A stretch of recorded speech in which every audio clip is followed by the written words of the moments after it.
respected Sadhguru, Her Royal Highness Princess Noor of Jordan, board members of IWEC Foundation, dignitaries, ladies and gentlemen. Namaskar and welcome to this exclusive interaction with Sadhguru. Sadhguru, on behalf of IWEC, I'm joined by Princess Noor in offering our sincere thanks for considering our request to address our members in this annual virtual IWEC conference of 2020. This conference brings together the businesswomen and professionals from across 40 countries. Sadhguru, as women leaders, it is crucial for us to understand our role in the post-COVID era. And this does include demonstrating extremely complex qualities such as empathy, sympathy, and compassion. On behalf of IWEC, I and Princess Noor will need your guidance to understand the key to be more effective as women business leaders. And now let me invite Noor for the interaction further. Noor, over to you. Namaskar. Thank you so much, Harjinder, for your words. Sadhguru, I am a lifetime student of your teachings, and it's such an honor to connect with you today. Wonderful. I would primarily be talking to you. Wonderful. It's lovely. This is the advantage of the virtual world. Yes, isn't it?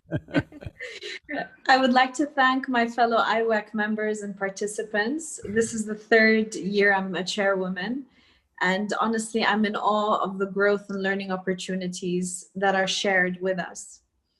In preparation for our meeting today, we have heard that you've been up to many adventures, that you're currently in the US and you're traveling extensively on your bike and engaging with so many people. And it's such a refreshing image to visualize such playfulness, yet bringing such deep work of conscious growth and wisdom. Could you just give us a little insight on what this experience has been like for you so far? Oh, this motorcycle journey? Okay. I wouldn't think that you would be interested in motorcycles. As a fellow biker, Oh, it is definitely. So? Okay. This was essentially billed as Exploring Spiritual America. So, there were many aspects to this. One important thing is we wanted to visit all those sites and Native American nations. When I say Native Americans, for most people in the world, maybe few Americans know the details, but for most people in the world, they know only what they have seen in the Wild West movies of a bunch of men screaming and hollering and shooting whoever comes their way kind of imagery. But there used to be over 500 nations, Native American nations in North America. And even today, they are maintaining their distinct identities, they have their own language, they have their own culture, they have their own individual spiritual processes. So, I thought this must come forth because about 18 years ago, I had a very profound and very painful experience with one of the Native American spirits. I was just walking in the forest and I saw, a kind of a frozen being. And at that time, I wrote this poem called America, I will send it to you. And after that, I've been looking them up. Even I did not know there were so many nations. Even in our minds, well, we had heard names like Cherokee, Apache, Comanche, like this in the movies. But beyond that, even I did not know. So I started exploring this, and I've been wanting to do this for some time, but it took the virus to break my schedule so that I could go on this trip. So it has been 36 days, we just got back day before yesterday. 36 days we've been on the road. We did 9,477 miles on the motorcycle. That's fascinating. Covered various nations, about 18 states through United States, and it's been absolutely spectacular. And we are… like almost every day, 16, 18 hours, the video cameras have been on. So to assimilate all this and to put this out, it may take 2 to 3 months for us. But the important thing is for people to know that these were well-evolved cultures. There are places like Hokia where 1,000 years ago, 40,000 people lived in one city. Just to give you a perspective, at that time in London there were only 15,000 people. There were 40,000 people. 40,000 people living in a city means there is an organization, there is an administration, there is a whole process. Otherwise you cannot… so many people cannot live in one place. So similarly, there are very powerful spiritual spaces, and the level of attention they gave to their inner well-being, what they call as their spirit, rather than their physical life, is something that modern societies have to emulate, because the only way that we can make this into a sustainable world for all of us is that our interests are more beyond physical nature. That is the only way we can do it. If it becomes all physical, we're just ripping the planet apart.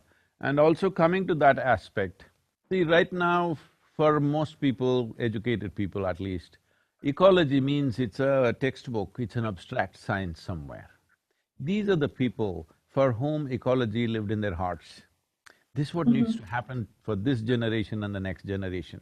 These people did not live on the land, they are the land. And you and me are also land, all right? This body is just soil. But most people don't get it till you bury them. But these are people who lived with this awareness. I think this is most relevant for today's life. So in many ways, we are trying to put out what the different nations or the different tribes like believed in and how they lived. But one common ethos is their fondness for earth, because this is a earthy culture. This is not a heaven-bound culture. This is about living life here fully. This is not about going somewhere else and living better. So I think it's most relevant for today's world. It is just the presentation of how it is presented. People may not be able to digest as to how they presented. So I'm seeing how it could be presented in modern language, in modern context, but fundamentally it's very relevant for our generations and the generations to come, actually.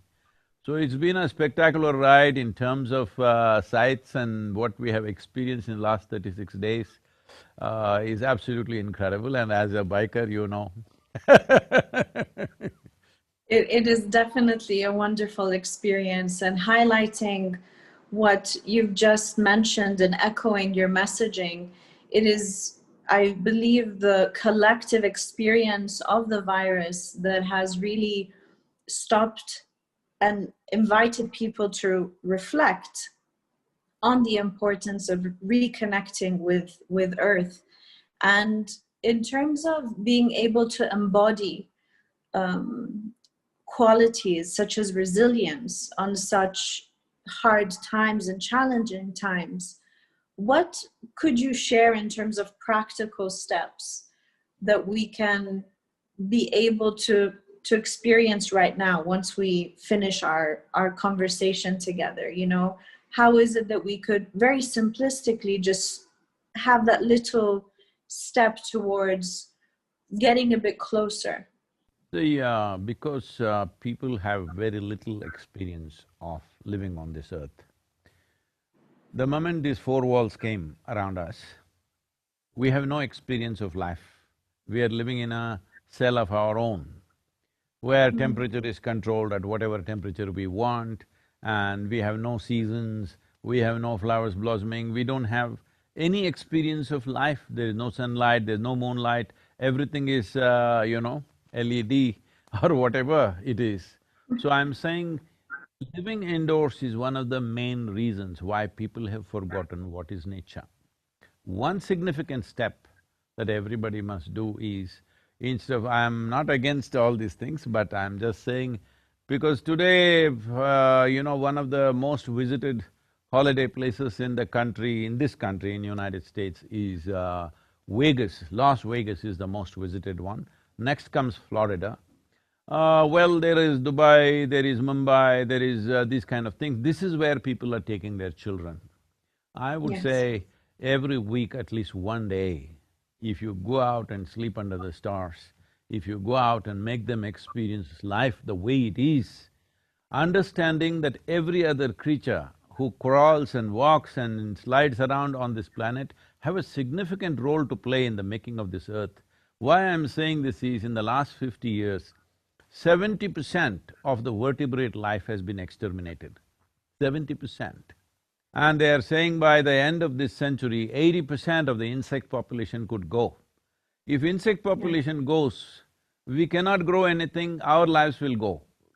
Mass deaths of human beings will happen if all the insects die.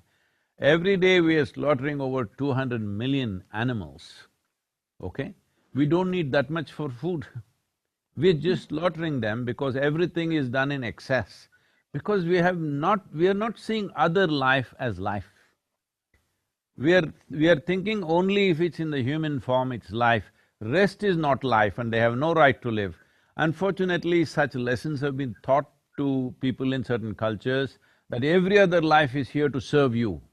Please just go and observe an ant or a bee or any other creature on the planet. They have a complete life of their own. They have no interest in serving you. Well, they live in such a way that they're eco-friendly and it may serve us, that's a different matter.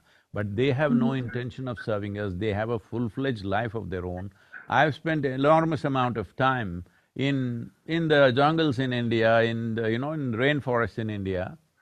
Every small life has a complete life of its own and it doesn't think a damn about us.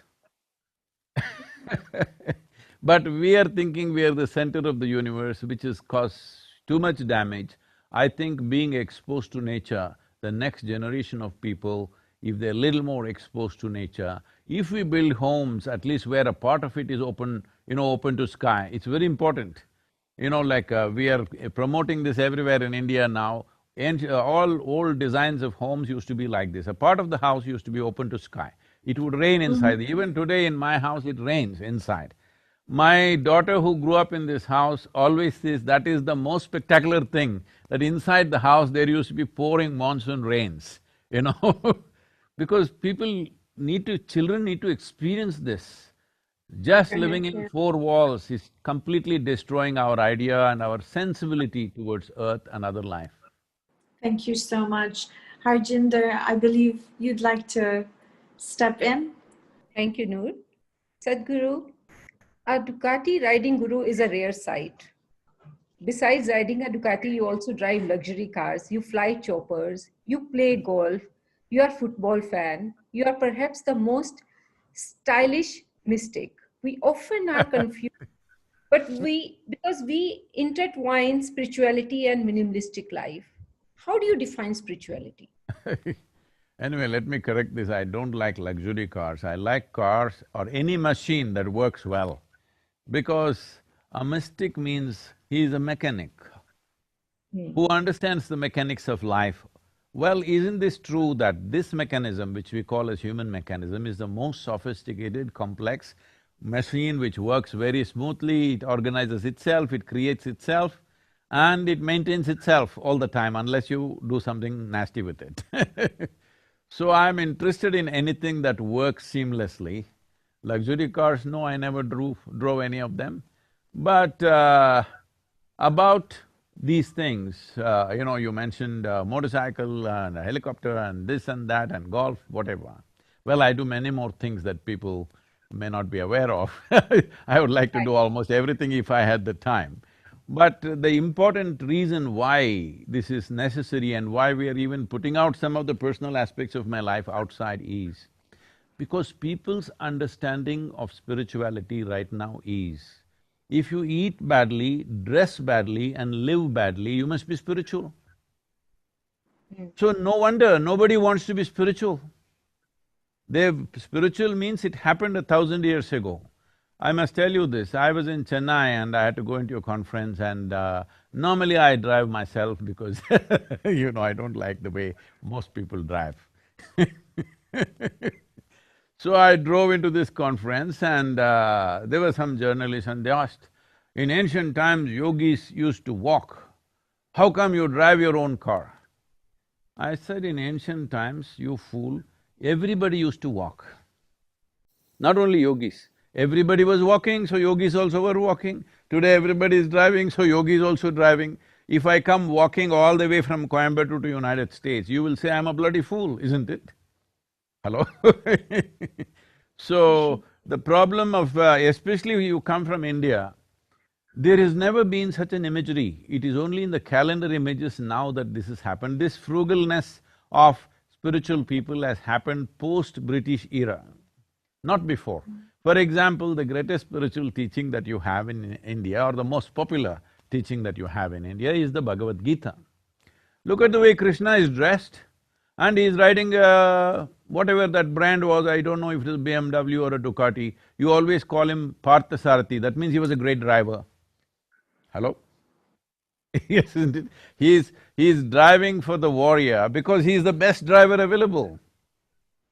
Well, I am also pretty good, so I drive. And I would like to know, so you just mentioned there are many things which more that you do, which people don't know.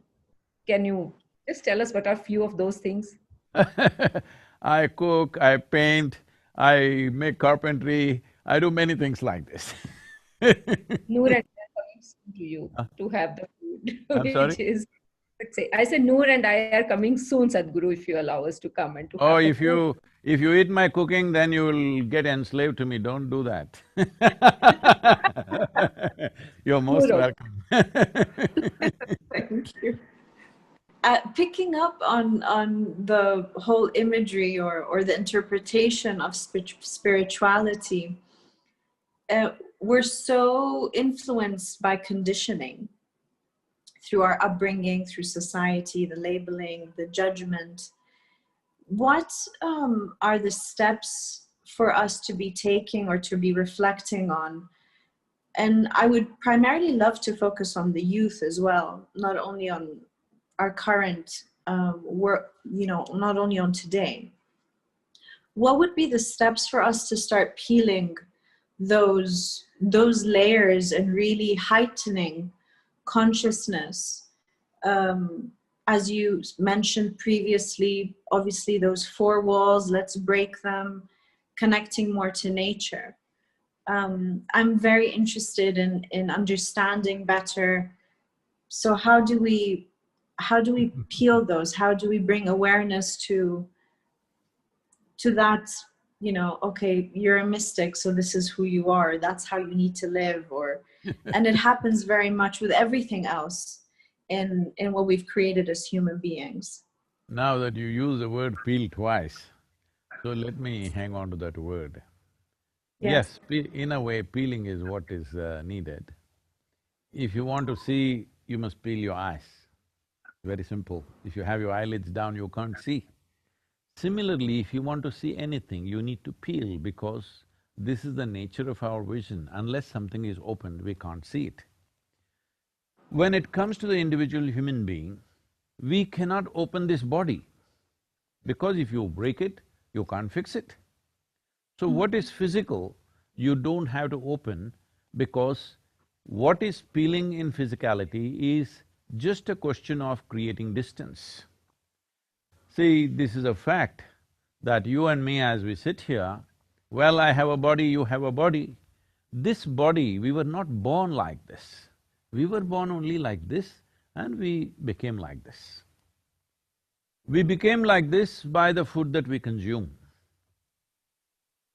Yes, it is just accumulation of food or it's just a piece of the planet.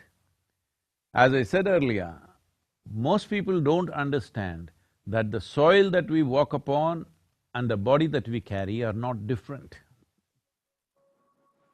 Not different at all, it's just a little bit of loan that we have taken from Mother Earth. When it's time, we must put it back joyfully, but most people crib about that, they don't want to return the loans that they have taken. Mother Earth is generous to give you what you want, but when it's time, she collects it atom by atom. She won't let you keep anything. So having said that, what you accumulate, whatever it is, whether it's body, money, wealth, clothes, this, that, including impressions, experiences, relationships, all this we gathered. What we gather can belong to us, but cannot be us, isn't it? So if we have to gather so much body and so much mind, there must be something more fundamental to this. That is unexperienced by most of the humanity today because the social focus is not there. Right now, everybody is going about as if economy is the ultimate nature of life. The economic figures are the ultimate nature of life. Economy is Yes. just glorified survival process. People used to hunt, gather and survive, then they did agriculture and survived. Now we're doing stock market and surviving, it doesn't matter what we're doing, but it is just a survival process getting more and more complex. So, we are getting so entangled in this complexity. Right now it's become like this, at least for the educated class in this world, the soul of humanity is economy. Nobody is talking anything else anywhere you go, only economy, economy, economy. Because this whole madness of survival, the bar of survival being raised and raised and raised endlessly is going on. So here, there is… we are in United States, which is supposed to be the most affluent nation in the world. Well, with affluence, what should happen? Why would a human being look for affluence? Initially, it's about choice of nourishment. If I have money, if I have affluence, I can eat what I want, that's how it starts. Then it's a choice of lifestyle. So the most affluent society on the planet, where there's an enormous choice of nourishment and an enormous choice of lifestyles, well, 70% they say are on prescription medication. Their healthcare bill is over $3 trillion. It's bigger than India's economy with 1.4 billion people what we have, all right? I'm saying if you had choice of nourishment and choice of lifestyle, you must be at the peak of your physical and mental health, isn't it? Both physical health and mental health is becoming a serious issue simply because you have not addressed the most fundamental aspects of being human. Because who you are is being created from within you. If you don't take charge of that, if you don't access that, it doesn't matter what you gather around you, everything will just mock at you. Your big buildings, your endless amount of bungalows and palaces will only mock at you. Your massive cars are mocking at you right now. Now you want to see how you want to do something different, but how difficult it is to do something different. I am not against any of the things that I am mentioning. It's up to you what you want to have. If only you understand it's only an accessory to life. Life is throbbing within you. Rest are accessories. How many accessories do you need? Well, it's individual choice. I don't want this to be my decision. You may need, let's say, 10 accessories. I may need 2. This is our choice. It's perfectly fine. As long as both of us are conscious, what we have gathered is only accessories. This is not life. Life is something that happens within us, but that's not even come into people's experience. Right now, the physiological compulsions and psychological demands are being understood as life.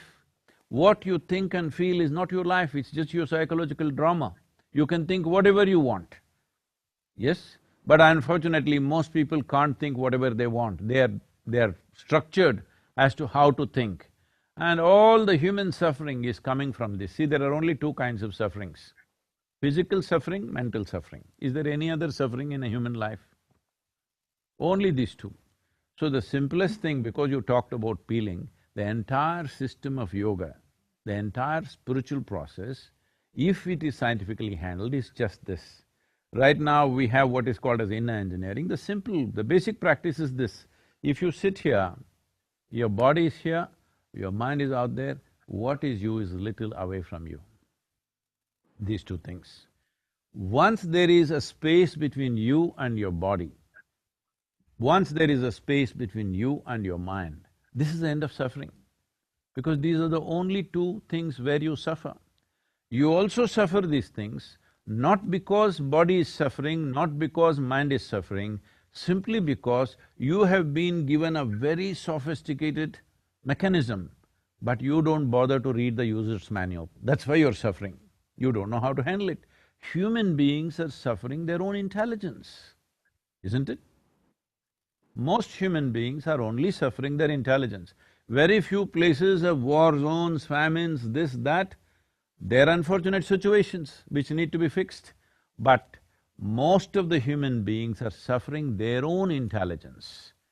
So what the problem is evolutionary, I'm saying.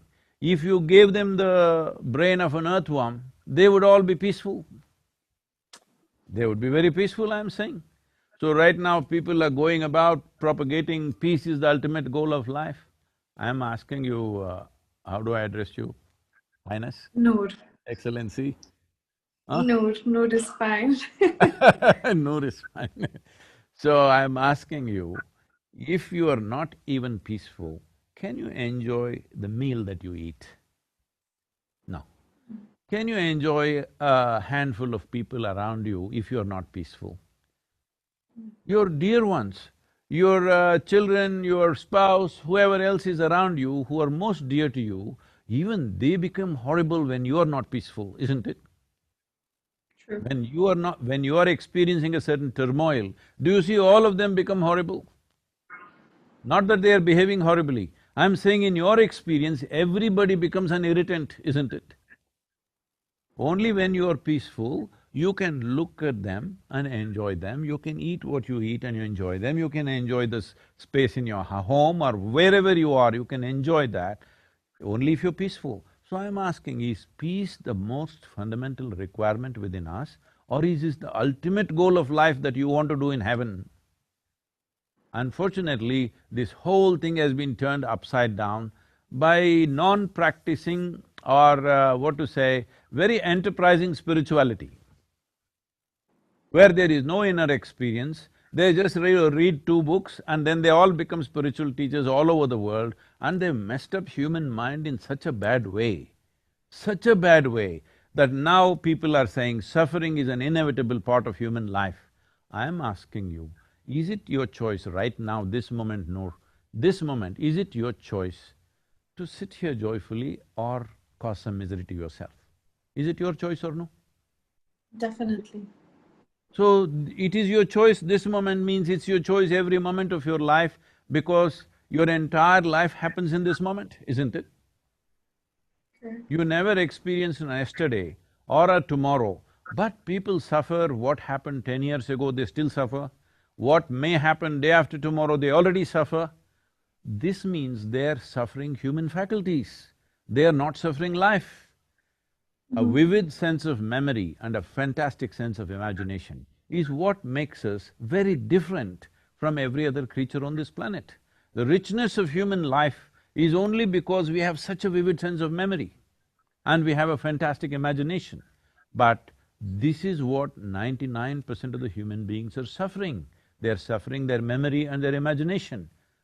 Essentially, they're complaining about evolution. I'm saying to get us to this level of cerebral capability, it took millions of years of work, millions of years to make an amoeba into such a complex life. It took millions of years of work and now people are suffering that. How bad is that? Can I ask the question, Sadhguru? Sadhguru, you just spoke about economy. You touched upon the issue of peace. And here I'm asking you a question about women who can be a part of economics of the world. Do you think that women can really be a part of inclusive economics, which many people or we would like to talk about? And then, if we are, then we try to multitask. We want to take so many roles. And that obviously brings us stress also, because if we want to deliver, stress is, I think, a part of this. How do we manage everything? How do we balance everything? Can you give us some advice as women in business? Why are you saying stress is a part of this? No, no. So Uh, essentially, you are saying some kind of suffering should be there if you have to be successful. No, that's not right, because a suffering mind is not a creative mind. I know most people say that from Europe, only in deep suffering you will be creative. No, I'm telling you, If you are blissed out all the time, you will be very, very creative, because unhindered exploration of your genius will happen when you are not an impediment to yourself. Suffering means you're putting up impediments to your own faculties, your own intelligence, your own genius. So do not ever understand suffering or stress or tension or whatever else as some kind of a creative process. Yes, it is true that right now if we smash your little finger, all right? I'm saying suffering, physical suffering. If we smash your little finger, you will run all over the place at full speed. If a dog is chasing you, you will run full speed. But is that the way to go? You know, in India, unfortunately, in some villages they used to have this, fortunately these things have stopped. They will tie some firecrackers to the tail of a donkey. And poor animal runs like crazy and everybody is happy how with a donkey is running faster than a horse. Is this the way to run, I'm asking? Is this a way for human being to explore our potential? We tie firecrackers to our tail and run because it's going to burst in our face otherwise? This is not the way to do things. So when we say women being part of the economic process, they've always been. It is just that today we have a twisted sense of economic process. Tell me, right from ancient times, I'm going back to the caveman's time, when people lived in caves and forests. Was she not a part of the economic process? Maybe she didn't go hunting, but when things were brought home, she sorted out things, she made sure everything is put to best use, she made sure everybody is nourished and everything is taken care of. Is this not economic process? If a woman is not competent, then what is brought home will be wasted. Is saving a part of your banking business, I'm asking? Without savings, is there banking? Without banking, is there an economic process on the planet? I'm asking. Can economic engine be driven without banking system? Can banking system operate without people saving? Wasn't it always the main consciousness of the woman in the house, how to save everything and put it to best use? Who said she was not a part of the economic process? Right now, unfortunately, we have a twisted sense of economy. We think only if you work on the factory floor, you're in the economic process. This is a very crude way of looking at life. I think I'm not commenting about this lady, but there was an iconic picture from the World War II time. If it was for the war effort, I very much appreciate it, but it was used by political campaigns and various other things, where an American lady is like this with her bicep showing and saying, "We can do it." You've seen that iconic picture. Because it was… I'm commenting about this mainly because it was used in political campaigns, presidential campaigns used this. Well, I'm saying the significance of modern times is this, that our activity and the significance of our activity has moved from human muscle to human cerebral activity because of technology and machines and things like that.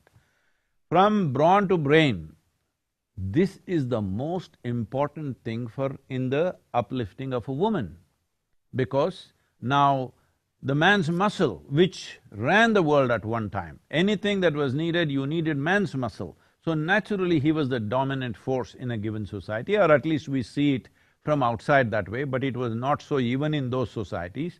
Women had equal roles to play. Because our movies, our stories, everything is projecting the man who goes and fights and kills somebody is the strong man. The woman who sits at home and nourishes and creates life and brings up children, that same idiot who's fighting right now was brought up by her, that is not powerful. This is a complete misconception of life. This is a topsy-turvy understanding of life. So having said that, it is very important, today's time is very, very important because the significance of man muscle has receded. If you have big muscles, I'm saying if I'm a man and I have big muscles, well, they may hire me as a security man for somebody.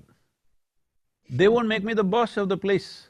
There was a time the man with big muscle was the boss of the community, whoever had the biggest muscle. But unfortunately, our movies, both in Hollywood and in India, are still projecting a man with big muscles who can beat up everybody is still the boss. This is an unfortunate caveman projection that is still going on.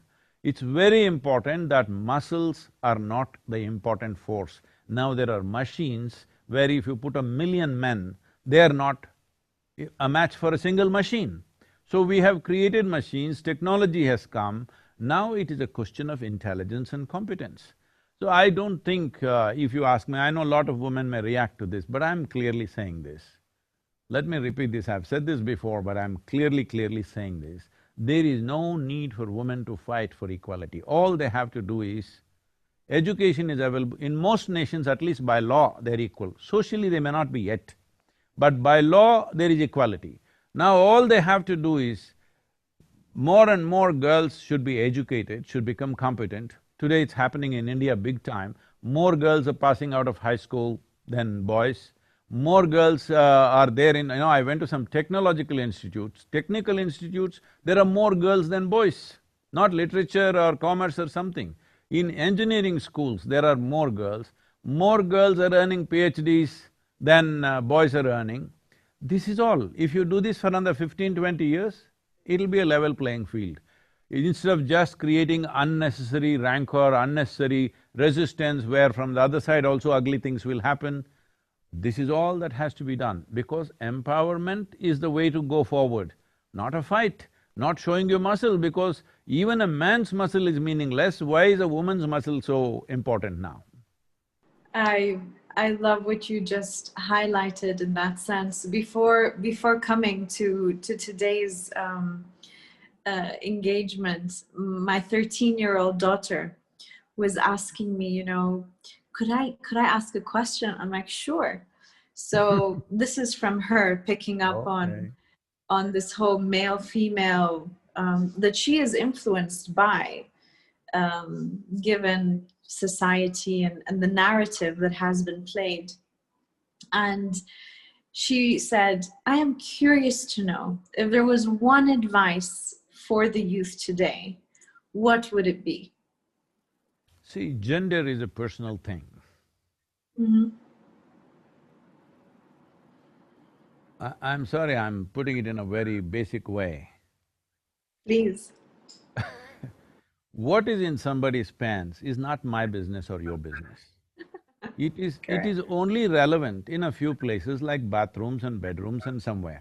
In rest of the places, your gender is irrelevant.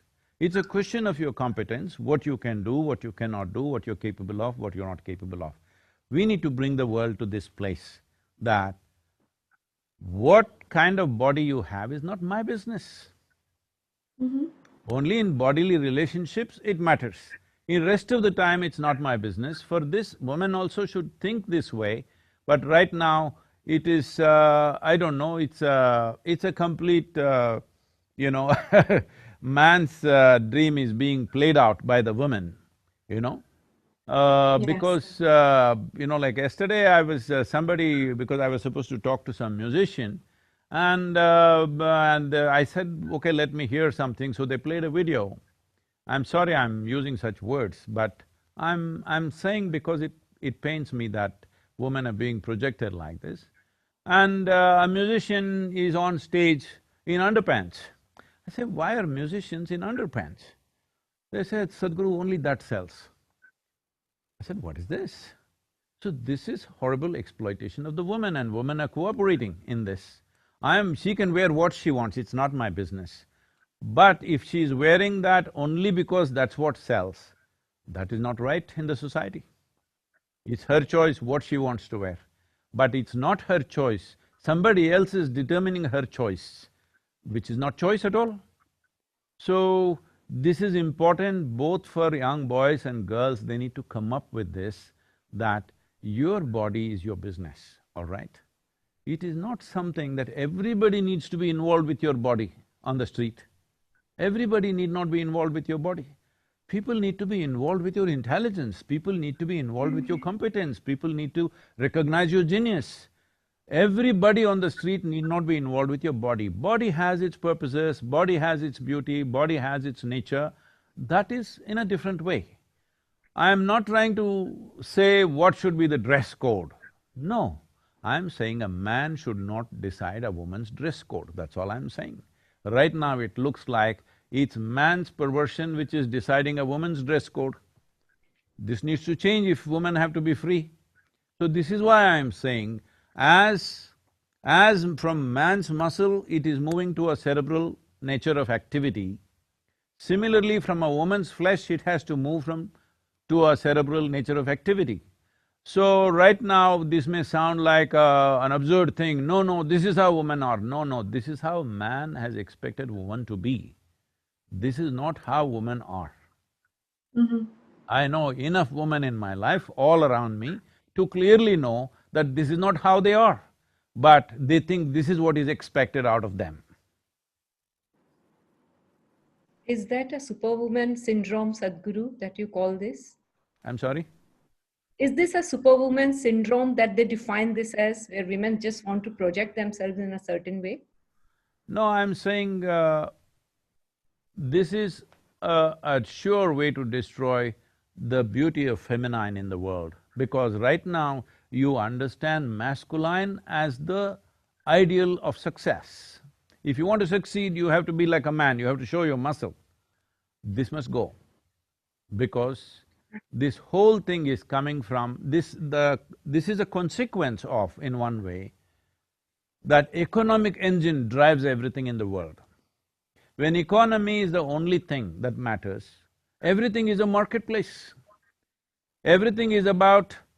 See, in the marketplace, if I give less and take more, I'm smart, isn't it? Hello? If I go to a marketplace and give more and take less, I'm stupid. But right now you must understand, in your homes, I'm sure it's true for you also as women, I've seen women working in so many ways, my own mother, my sisters, my aunts and many other women that I see. Yeah, when they are at home, their whole thing is to give themselves totally, because they're doing something that they love to do. They're doing things for people that matter, that what I get is not important. That's what makes their life beautiful. This should not happen just at home, this should happen in the society, that everybody is trying to do their best to everybody else. This is the nature of the feminine. Right now you are saying, wherever you go, I must give less and take more, whether it's marketplace or marriage, the same thing is happening. And nobody is happy, nobody is living well, nobody can relax their guard. All the time everybody is guarded against each other, because every place is a marketplace. Everywhere you go, you're seeing how you can profit. No, that's not how human beings can live well. Human beings can live well. This is right now, I constantly live among volunteers who are always trying to give their best in any given situation. People ask me, Sadhguru, of all the things that you do, what's the most important thing? I say, people around me, the sort of people that I've gathered around me who are willing to give their lives away without any expectation. This is what is most beautiful about my life, because that is what is most important in the world. Every place is a marketplace means we are always trying to take advantage of somebody, isn't it? When your mind has become a marketplace, there will be no consciousness, there will be no finer aspects of life, there will be no room for the feminine in the world. Masculine will rule. It's all about conquest, it's all about exploitation. It's not about, it's not about love, it's not about inclusiveness, it's not about involvement with life. Where there is no unbridled involvement with life, there is no life at all. Only with involvement you can know life. There is simply no other way. I just would hand over to Noor. Before that, I want to further ask you one thing You more. use the word superwoman, I would say my mother was a superwoman. She did not earn a single rupee in her life, but she was a superwoman, she was the most respected in the family. Well, did she ever ask, what will I get? Never, but she is a superwoman. We all are superwomen, Sadhguru. Thank you so much. Yeah. I want to ask you, Sadhguru, is, now if we are a business, we doing business. Business is gender neutral. It doesn't recognize who is a man and who is a woman, and I totally believe in this. Now, as a woman who is into a business, it is our dharma, it is our duty to earn money so that we can give employment to many people and we can contribute to the economy of our country. So how does it gel with your idea of feminism? Is it what we are doing something right, or we should be, I would like to know your opinion on this. No, just now you said business is gender neutral. Then you say we are women in business. No, you are just in business, you are not a woman. You're just a business person like anybody else. Why are you a woman in business? Don't do that. Don't take your gender to the business. You're in business, you must conduct it in a judicious way, that's about it.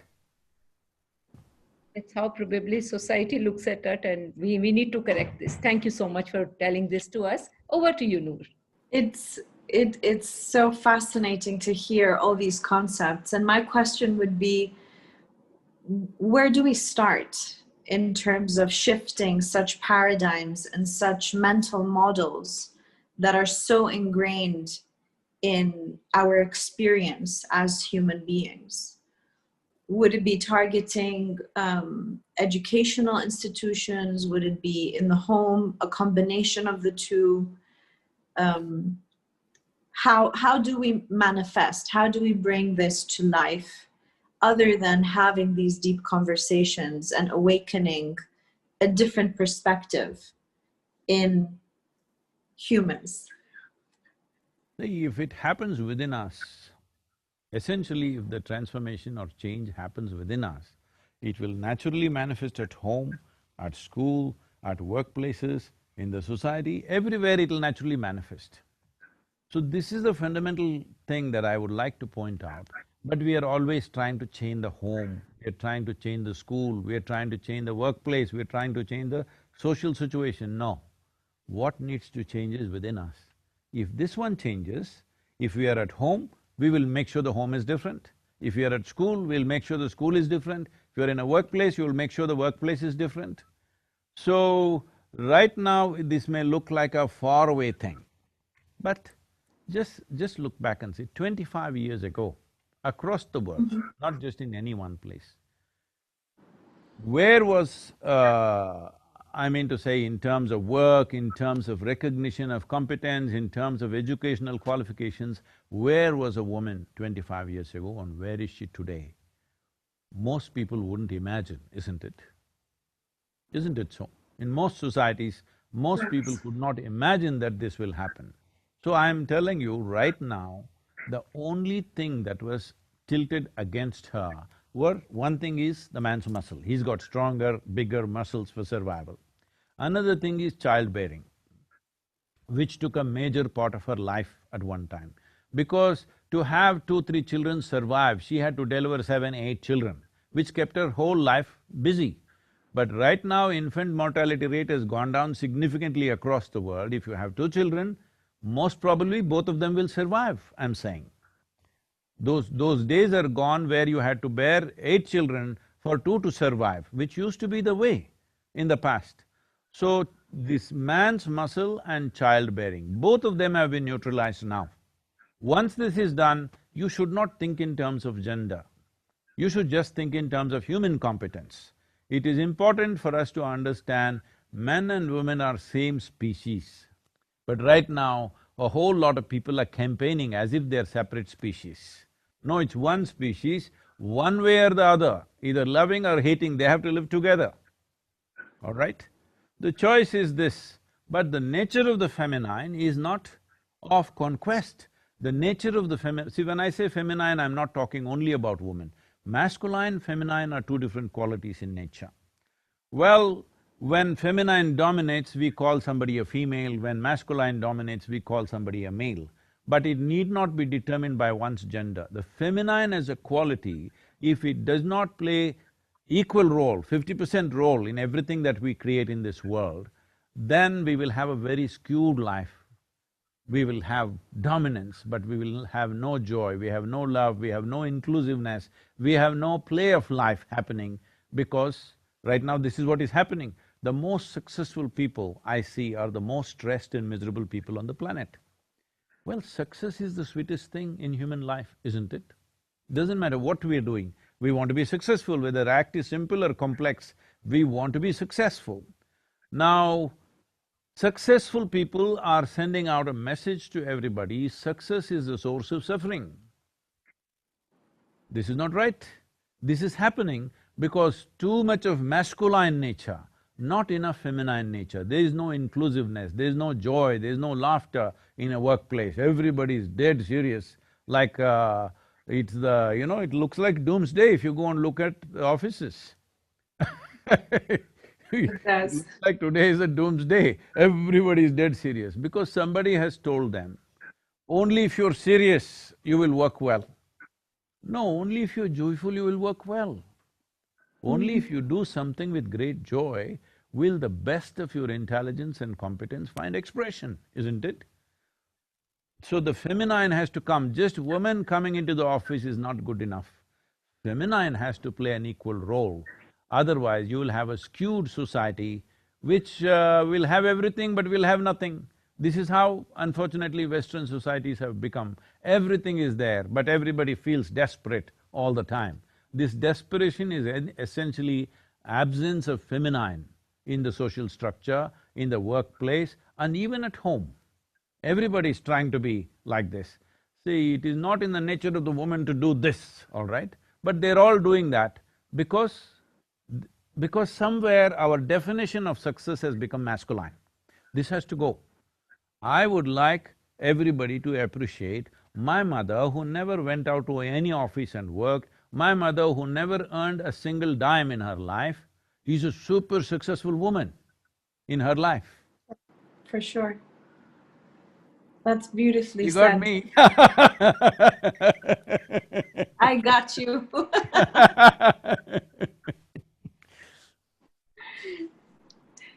That was very well said, Sadhguru.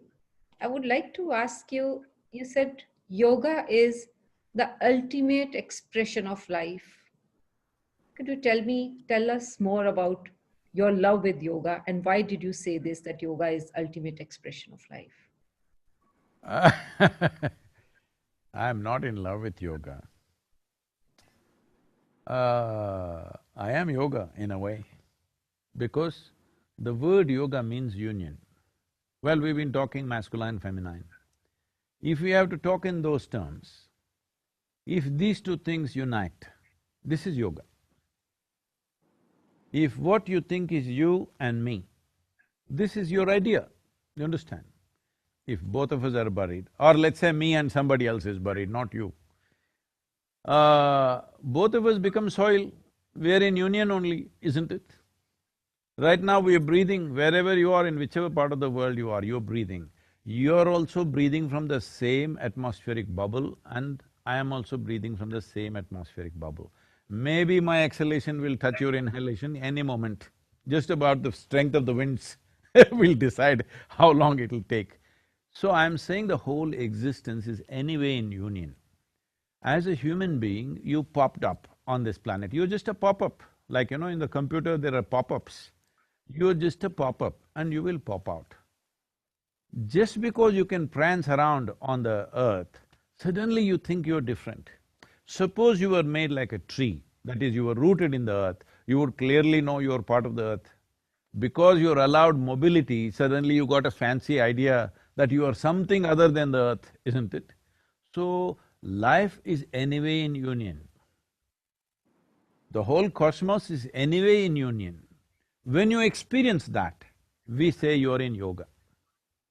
Right now there's a complete misconception about what is yoga. If you twist and turn and look like a leftover noodle, you are in yoga.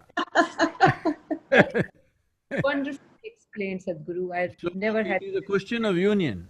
So, do I practice yoga? No, I am yoga. I live in union with everything in my life.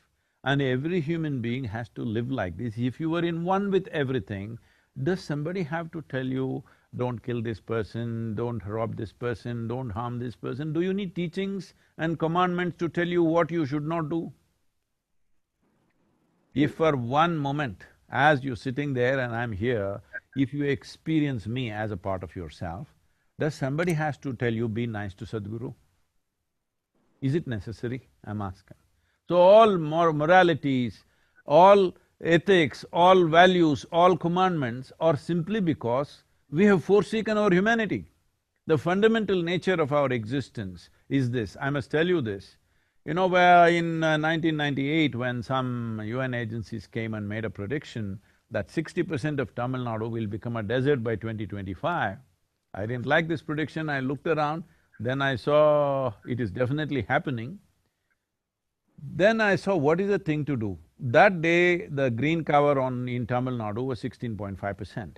I said, we must move this to 33%, so we need to plant 114 million trees, I said. Everybody around me rolled their eyeballs and said, Sadhguru, 114 million trees, how is this possible? Then I asked them, what's your population? They said 62 million. So if all of us plant one tree today, take care of it for 2 years, and plant one more, it's done. All right?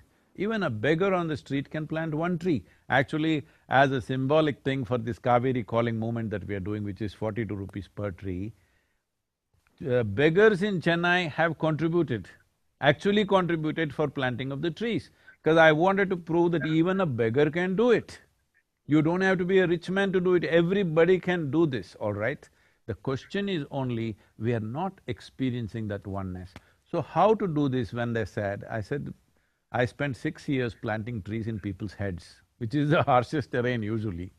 So the simple thing was, I set up a spiritual process. I made people sit near the trees and made them sitting with their face up, breathing, and made them experience what you exhale, the trees are inhaling. What the trees exhale, you are inhaling. Once they experience this, now you can't stop them from planting trees. Now, according to the government gazette, the tree cover has gone up over 7.2%. According to Google Maps, it's over 11%. You can't stop people from planting trees because now they see that it's a part of their lung hanging out there. I'm saying if you knew yoga, if you experience the oneness, this is not something you have to create. This is the way life is happening, isn't it? This is the way life is happening. We are one with everything, but we have a psychological drama going on in our head which makes us believe we are a world by ourselves. Very true. Noor, would you please ask any question? And with everything we've been speaking about, I feel I have so much to take in. It is truly so wonderful. In terms of what you just mentioned about that oneness and connection, in a very odd manner, 2020, with the experience of the virus, it's kind of thrown us all in a very similar journey of emotional uncertainty and uncertainty that has looked at us maybe more so in our face, right? I mean, life is uncertain. However, with this experience, I think that has been heightened somehow. And how do you see this impacting the next few years in terms of our evolution and understanding? Noor, did you know that you're having the globe as a halo around your head? I love it. You're having the world map as a didn't halo. notice. I didn't notice. So, very symbolic.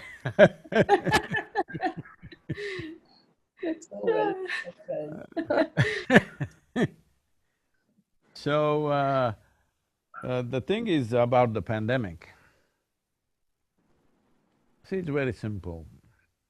If only the humanity was little more conscious. When I say little more conscious, the essence of being human, when compared to other creatures is, they all have instincts of compulsive behavior. Their survival process, their reproductive process, everything happens instinctively. This is why even their reproductive times are decided by nature, okay, for all the other creatures. But for human beings, many bars were removed by nature because we are supposed to be, we are the only ones who are referred to as beings. Nobody else is a being. This is the only one which is referred to as a being because we are supposed to know how to be. If we knew how to be, what is the problem with the virus? All we had to do was when the virus started coming in, if we said, okay, this virus is coming in next 14 days, All of you simply be by yourself, don't do any human contact, just be by yourself, do whatever you want to do, you sing, you dance, or you close your eyes and meditate, do whatever. No human contact.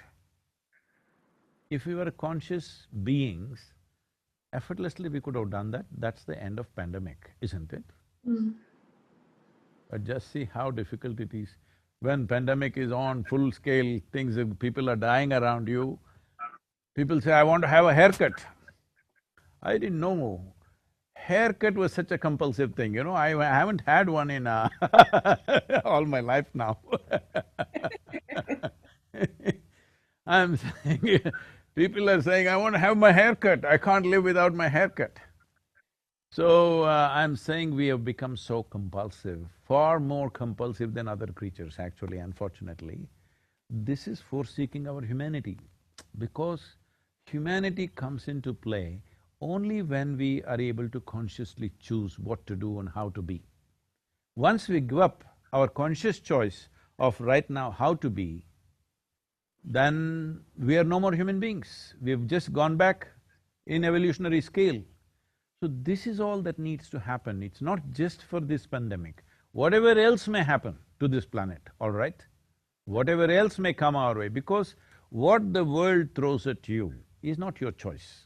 Not always your choice at least. But what you make out of it is 100% your choice.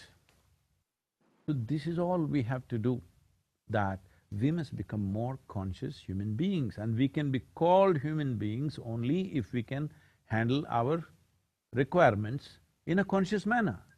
See, everything that an animal does, we also do, all right? They are born, we are born, they grow up, we grow up, they grow up simply, we grow up with lot of fuss, and they eat, we eat, they reproduce, we reproduce, they die, we die. Everything that an animal does, we do. On physiologically, we are just another animal, all right? The only thing that makes us different is the same things of growing up, of eating, of sleeping, of reproduction, everything we can conduct it consciously. That is what is the difference between us and them. Yes? If we do not conduct this consciously, then you have given up your evolutionary status of being the peak of evolution on this planet. Now our problem is there, not in the pandemic. Our problem is not in the virus. Our problem is in lack of being able to be conscious, lack of responsible behavior. That's where our problem is. On many levels this is finding, and I'm constantly trying to take people back into that. People are saying, for example, there's a war against plastic. It's a completely misdirected war. Plastic is one of the best materials we have produced on the planet. You can recycle the same material 1,000 times and use it. There is no other material like this, all right? It's a fantastic material, you can make just about anything out of it. But now it's become a serious problem. It is in the oceans, it is in the rivers, it's in the landfills, it's everywhere. The problem is human irresponsibility, isn't it? The problem is not plastic. If you use plastic responsibly, it is a great thing because you don't have to produce any other material, you can keep on recycling the same thing for many years, for generations of people, we can use the same material. But we are saying we are waging a war against plastic, we are waging a war against virus. No, viruses, bacteria, all these things have always been there on the planet. Many times it's jumped. In the process of our evolution, in the development of our intelligence, in the development of human placenta, virus has played a significant role. Maybe this virus will make a genius out of you, I don't know. I'm joking, this is not a time to joke, I know everybody's dead serious. Because people have died, people have lost their loved ones, people have lost… Yes. Economic losses are there, but you do not know the full impact of this virus upon your system yet. You still do not know, that's a fact. Sure. In the past, it has happened million years ago or so, that the basic quality of human placenta, which is the basis of women being able to bear healthy children, is because of virus influence. A certain virus influenced us. Similarly, the development of our body, our intelligence, nearly 52% of our body right now is microorganisms. Only 48% is genetic material, rest is all other creatures living within us.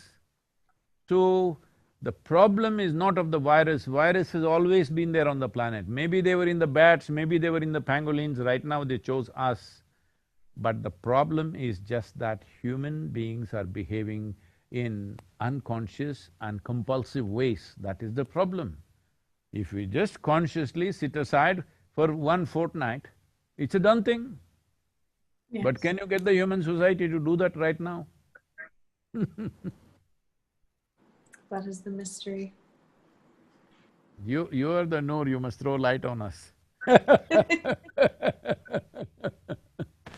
It would be, it's a blessing, honestly, to have this exchange. And I'm very, very grateful for having been part of this conversation with both of you, really.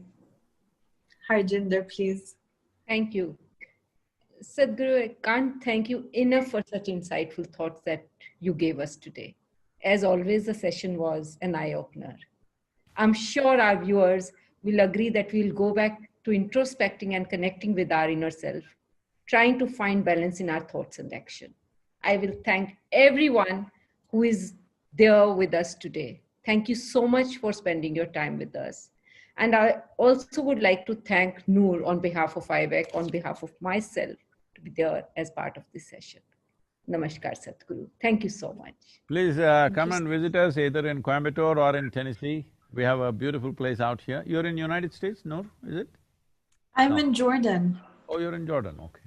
I've been to Yes. Jordan once. I came to Petra and also Amman. We traveled in that area. When either in US or in India, please come and visit us. You also, Harjinder. Would be a pleasure, and needless to say, you always have a home here as well. Thank you. Thank you. Namaskar. Thank you, Sadhguru.